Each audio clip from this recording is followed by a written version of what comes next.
আমাদের পরিকল্পনা আছে যে আমরা এই সমস্যার সমাধান হয়ে গেলে ইনশাআল্লাহ আমরা আমাদের ছেলেমেয়েদের ক্ষতিটা পুষিয়ে দেওয়ার চেষ্টা করব।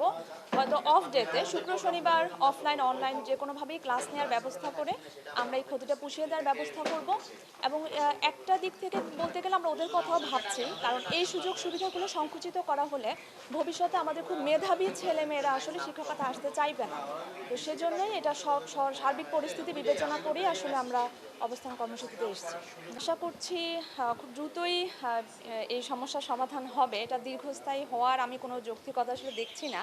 আমরা আশা করি আমাদের দাবিগুলো বা আমাদের যে চাওয়াগুলো অলরেডি উপস্থাপন করা হয়েছে এবং এটা সামগ্রিকভাবে সারা বাংলাদেশে সব পাবলিক বিশ্ববিদ্যালয়ের শিক্ষক সংগঠন বা আমরা সবাই মিলেই যেহেতু করছি, আমার মনে হচ্ছে যে সরকারের অবশ্যই আন্তরিক দৃষ্টি থাকবে আমাদের ওপর এবং আমরাও সমস্যার সমাধান হওয়ার পর সর্বোচ্চ চেষ্টা করব আমাদের ছেলেমেয়েদের ক্ষতিগুলো পুষিয়ে দেওয়ার জন্য।